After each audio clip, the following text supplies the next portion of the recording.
Venda de cirurgias. Polícia desmonta esquema ilegal comandado por ex-servidora do Hospital de Taguatinga. A gente fez a nossa parte, diz Bolsonaro sobre a aprovação da reforma da Previdência na comissão especial. A bola agora está com o plenário da Câmara dos Deputados.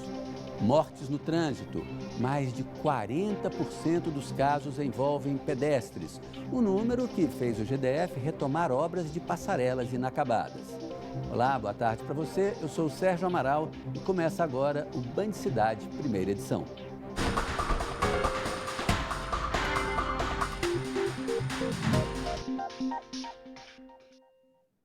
Olha só o absurdo no nosso sistema de saúde. A polícia fechou o cerco contra a venda ilegal de cirurgias dentro de hospitais públicos. Na mira, uma ex-supervisora da emergência do Hospital de Taguatinga. A mulher cobrava até R$5.000 para antecipar cirurgias de pacientes já internados. Procedimentos que normalmente durariam alguns meses. As buscas no hospital de Taguatinga começaram logo no início da manhã desta sexta-feira. 3 casas na mesma região administrativa e em Ceilândia também foram revistadas. Foram encontrados blocos de receituários de atestados médicos, atestados de comparecimento com o time da Secretaria de Saúde, o que corrobora com a suspeita de que ela, além da venda de cirurgias, também praticava a venda de atestados médicos e receita de medicamentos. Rubi Lopes se valia do cargo de enfermeira-chefe do Hospital de Taguatinga para cobrar dinheiro de pacientes internados e dos acompanhantes, com a justificativa que iria ajudar a antecipar a cirurgia. As investigações começaram no ano passado, mas a suspeita é de que o crime tenha sido cometido desde 2017. Rubi cobraria até R$5.000 para adiantar a cirurgia de um paciente. Essa mensagem enviada para o acompanhante de um paciente mostra Rubi questionando se o depósito já foi feito. Você traga aqui em casa ou eu passo na sua casa e pego. Porque aí eu já vou para o hospital, já marco com ele lá no hospital e pronto. Mesmo com as denúncias, Rubi permanece solta. A justiça determinou que ela cumpra medidas cautelares em liberdade. Ela foi exonerada do cargo em maio deste ano. Em nota, a direção do HRT disse que está à disposição para colaborar com a investigação. A pedido do Ministério Público, o juiz da 2ª Vara Criminal de Taguatinga determinou medidas cautelares diversas da prisão. Quais sejam? A Rubi vai ter que pagar fiança, ela está proibida de frequentar o local de trabalho e também ela não pode se comunicar e nem se aproximar das vítimas e testemunhas desse crime, do crime praticado. A operação continua para saber se há mais envolvidos no esquema, por exemplo, médicos da rede pública de saúde. Quem vai comentar esse absurdo é o Cláudio Humberto, que está aqui com a gente no estúdio. Boa tarde, Cláudio. Absurdo é pouco para isso, né? Claro. Isso é uma sem-vergonhice que não tem tamanho, né? Não tem tamanho. A gente só lamenta mesmo das providências de hoje o fato de essa vigarista, ou esse vigarista, ninguém sabe ao certo, eu não sei, não tenha sido preso. Né? Tem que ir para a cadeia. Não é possível, não é tolerável que um sujeito se locuplete e utilize o cargo que ocupa, um cargo público, no hospital público, para achacar pessoas pobres, gente que procura a unidade pública de saúde, porque não tem dinheiro para pagar plano de saúde, nem para pagar médico particular. E chegando lá, esse sujeito ou sujeita cobrava até R$5.000 para agilizar, para viabilizar processos, cirurgias. Agora, né? se conseguir acelerar, não devia estar trabalhando sozinho, né? A suspeita, como o que está sendo investigado, se havia outras pessoas participando disso. Numa das gravações, a vigarista diz que não, que o médico nem sequer sabia de nada, que aquilo ali era dinheiro para comprar material para cirurgia. Imagina, não é nada, era dinheiro para o bolso dela.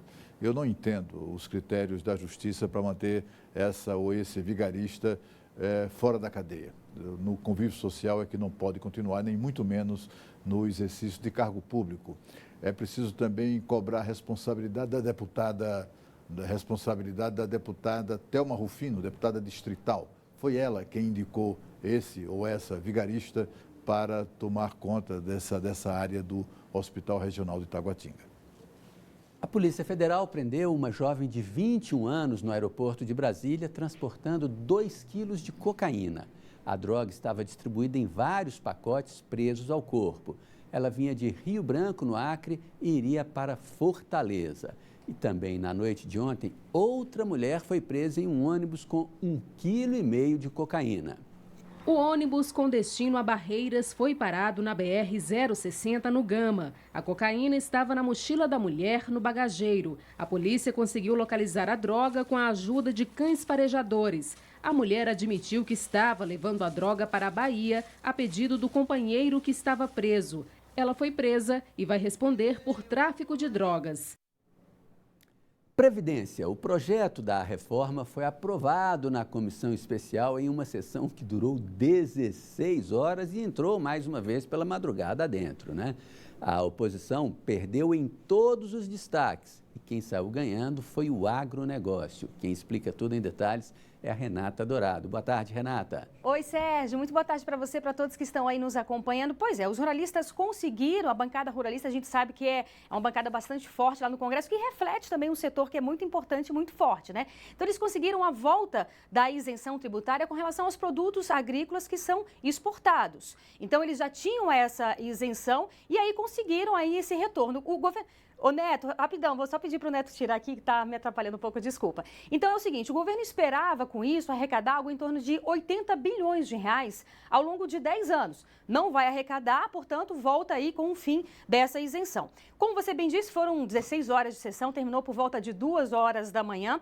Finalmente o texto foi aprovado na comissão especial, mas olha, o governo venceu uma batalha, ainda tem um longo caminho pela frente. A ideia agora é levar para o plenário o quanto antes, então o presidente da Câmara, Rodrigo Maia, já disse que vai levar o texto já na semana que vem, na terça-feira, ele deve colocar esse texto em plenário, mas vai ser também mais uma batalha, ou outras batalhas. Primeiro porque o texto precisa ser aprovado em 2 turnos lá no plenário da Câmara. E a ideia é que ele seja aprovado antes do dia 18 de julho, que começa o recesso parlamentar.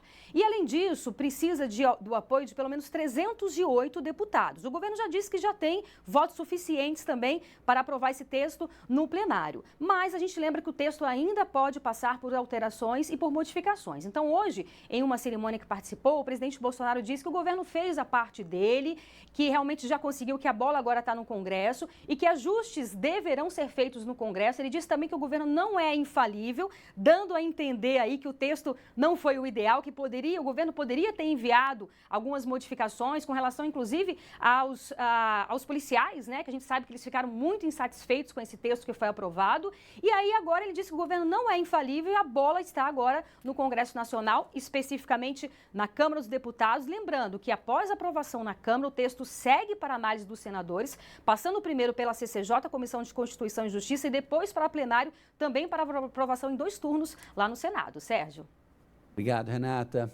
Cláudio Humberto, agora o que se pergunta é, dá tempo de passar em 2 turnos na Câmara dos Deputados e, na sua opinião, vem mudança ou estados e municípios continuam de fora? Continuam de fora, não tenha dúvida de que isso é improvável que isso aconteça, né?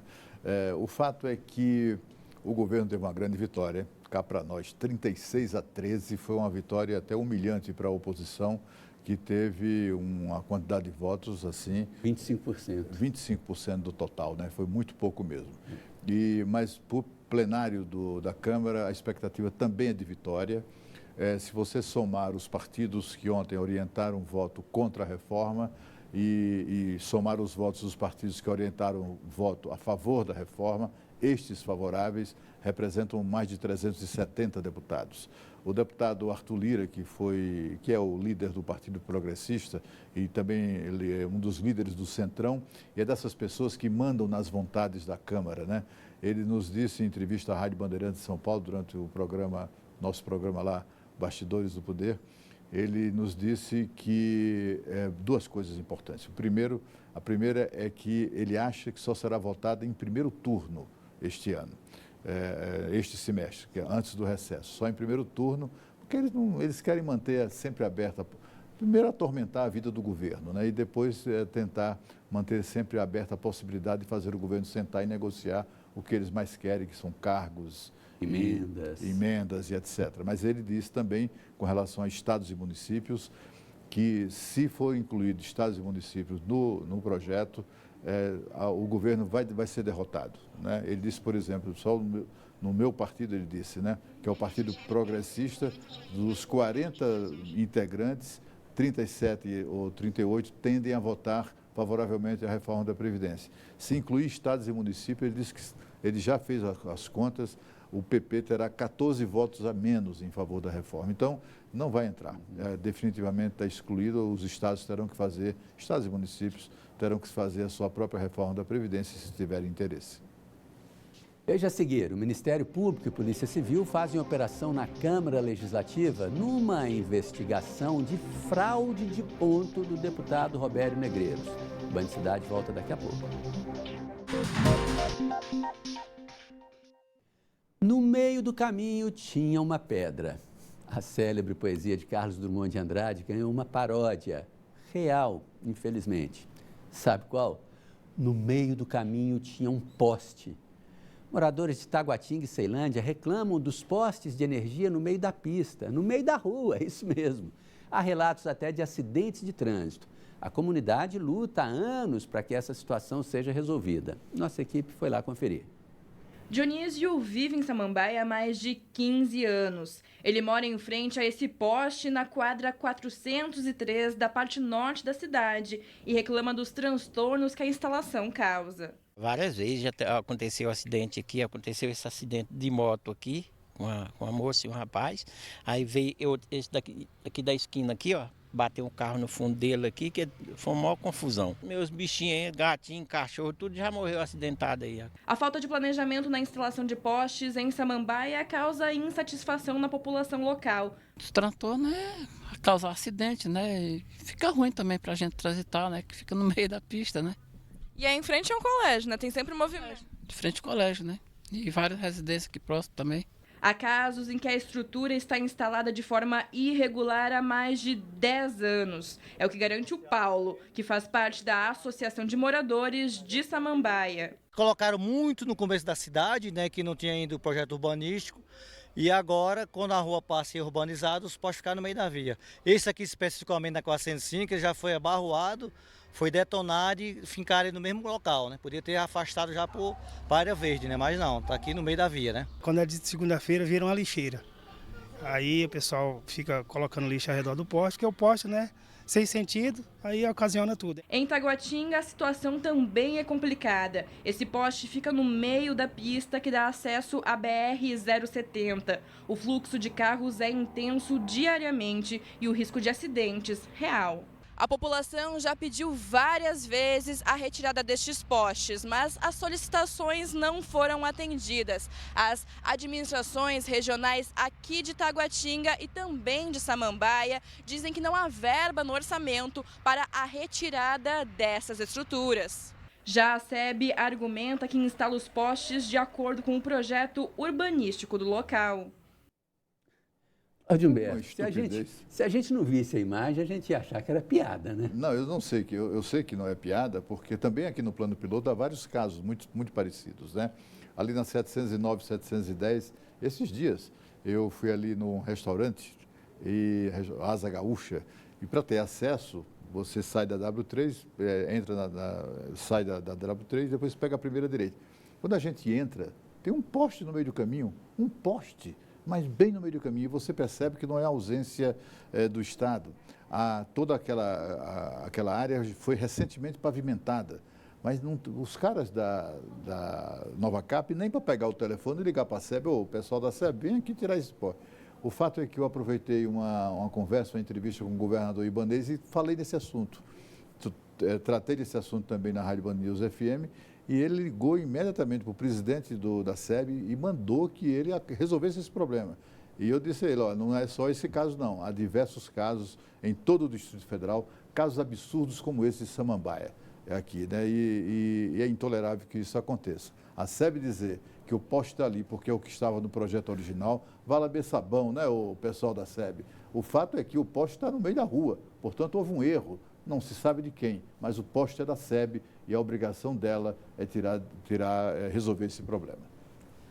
Nos 5 primeiros meses desse ano, mais de 40% dos acidentes com morte no trânsito envolveram pedestres. Até maio, foram 48 atropelamentos.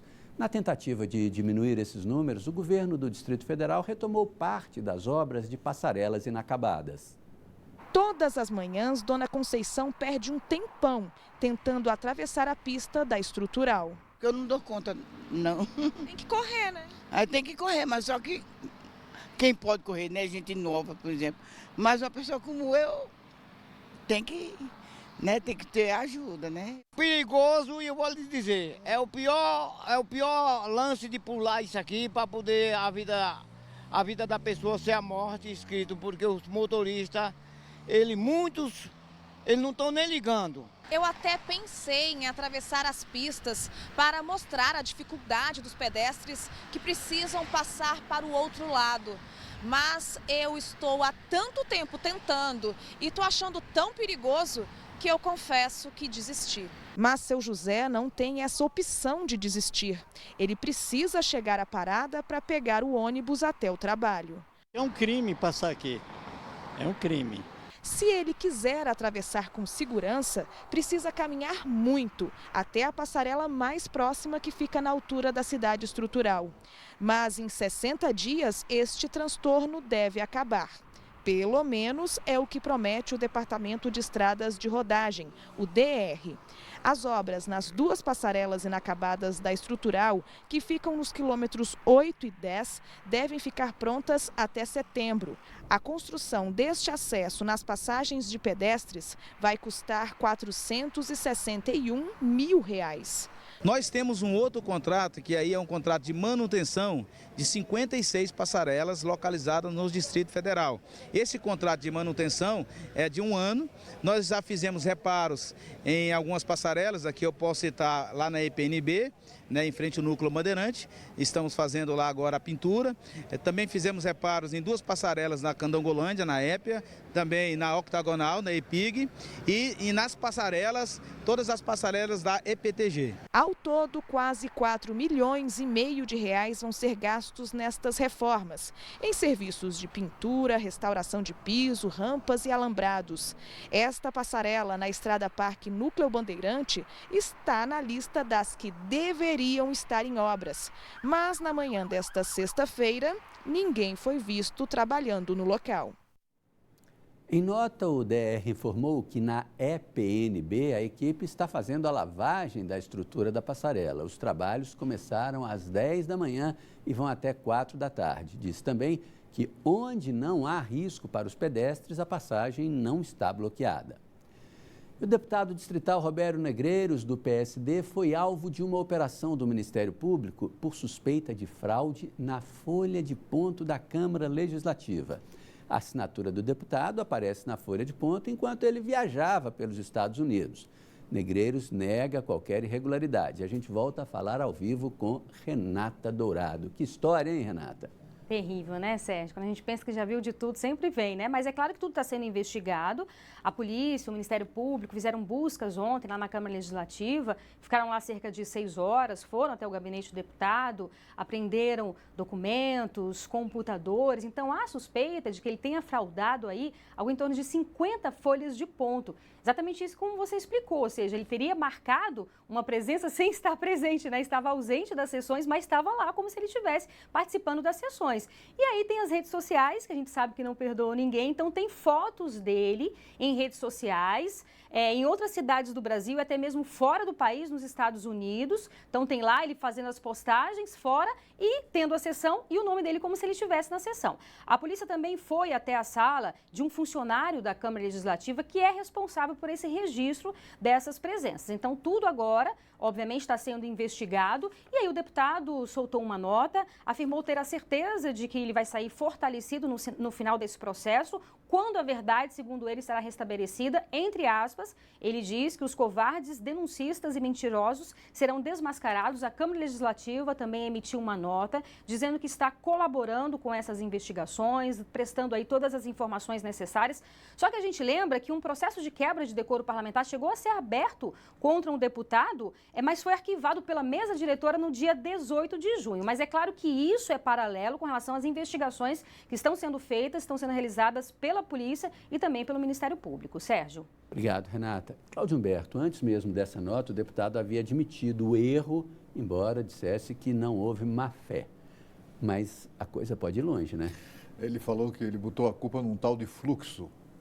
É uma explicação tanto quanto ginecológica para o assunto. O fato é que o deputado fala na nota que todo mundo vai ficar desmoralizado, né? Por enquanto, o único desmoralizado é o deputado que é acusado de fraudar a lista de frequência. Uma vergonha absoluta, né? Vergonha maior que o semelhante, que também deve se explicar perante a opinião pública, é da mesa diretora da Câmara Legislativa. Teve ali um parecer mandrake de um procurador e eles aprovaram sem demora um parecer em que desaconselhava, ou pelo menos aconselhava o arquivamento desse escândalo. Se não fosse escandaloso, se não fosse tão ilegal, tão repugnante, o Ministério Público não teria se dado ao trabalho de passar a investigar o assunto. Tomara que o Ministério Público leve isso adiante e que a Justiça saiba agir como o Ministério Público, com absoluto rigor, para punir esse tipo de esperteza. Você vai ver daqui a pouquinho, uma turma de estudantes de 14 anos vai ao Japão representar Brasília na Olimpíada Internacional de Matemática. Band Cidade volta já já.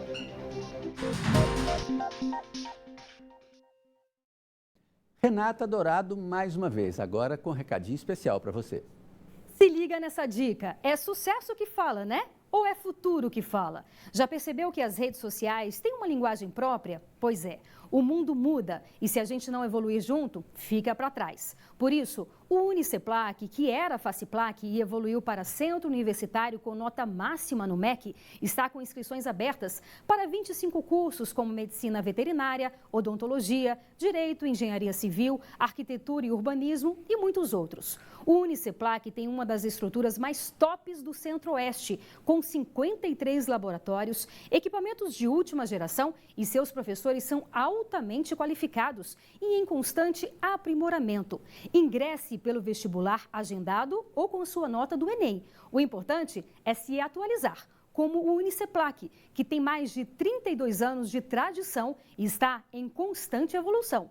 Inscreva-se uniceplac.edu.br ou ligue para 61 30 35 39 32. Então, hashtag fica a dica. Evolua com o Uniceplac e se conecte agora com o seu futuro. 8 estudantes de um colégio daqui de Brasília foram selecionados para representar o Brasil na Olimpíada Internacional de Matemática no Japão. A turma embarca na próxima semana. Uma imensidão de números e mais números que para muitos pode ser assustador. Mas para esses 8 alunos de uma escola aqui de Brasília, é o único assunto que importa. Isso porque eles foram convidados para participar de uma Olimpíada Internacional de Matemática. E mesmo entrando em período de férias, eles não fazem outra coisa a não ser estudar. Enquanto estamos no período letivo, estamos tendo reforço à tarde, 3 vezes na semana. E nas férias iremos vir em tempo integral para a escola para conseguir chegar lá. Não pense que é fácil. As provas são todas em inglês e por causa disso, os alunos tiveram também que buscar reforço na língua. Tem um amigo meu que ele é muito bom em inglês, ele está me ajudando, eu estou estudando todos os dias, menos no domingo. My English is good, I don't have any problems with it. I've seen that some of the people in the group have some problems with English, but I don't see any problem with me particularly. But yeah. Ninguém aqui é iniciante. Desde o 6º ano, eles participam de Olimpíadas de Matemática aqui no Brasil. Esse ano foi a primeira vez que os alunos passaram para a fase final. O Rodrigo ficou em primeiro lugar aqui no DF, na fase individual, mas afirma que a conquista é coletiva. A gente já fez aqui as Olimpíadas, tipo o BMEP, outras Olimpíadas de Matemática, mas realmente a expectativa está bem grande, é a primeira viagem assim grande que eu estou fazendo e tá todo mundo bem animado. Os alunos viajam já no dia 11 para o Japão. A Olimpíada acontece de 15 a 19 de julho. Além dos 8 estudantes, a diretora do colégio, um professor de matemática e um intérprete farão parte dessa jornada. Os gastos serão altos também, já que os custos terão de ser pagos pela própria delegação. Para a viagem, a escola, pais e alunos criaram uma vaquinha online. Precisamos de 115 mil. A última vez que eu olhei, que acho que tem 3 dias, ainda estávamos em 6. Então, a gente precisa continuar correndo atrás. Todos estão com muita vontade de ir, já tiraram visto, já estão com passaporte. Boa sorte para a turminha aí. Começa hoje a 3ª edição do Catarina Fest. Vão ser 10 dias de festa com mais de 140 expositores que trazem a Brasília a cultura de Santa Catarina. Na programação tem shows de bandas nacionais, pista de patinação no gelo, culinária típica, espaço kids, dança alemão e, não poderia faltar, né? O famoso concurso de chopp em metro.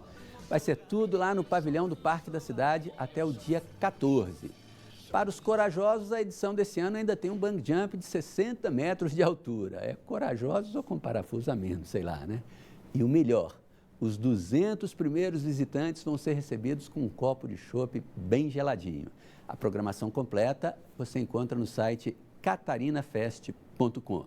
E não esquece não, hein? Aqui na Band você tem um canal direto para fazer denúncias, mandar vídeos e mostrar os problemas aí de onde você mora. É o WhatsApp do Band Cidade. Anote aí, o número é o 999769204. Band Cidade, primeira edição, fica por aqui. Vem aí os donos da bola, Bruno Mendes e Dani Pança. A gente volta a se encontrar segunda-feira ao 12:30. Bom fim de semana cheio de amor. Tchau.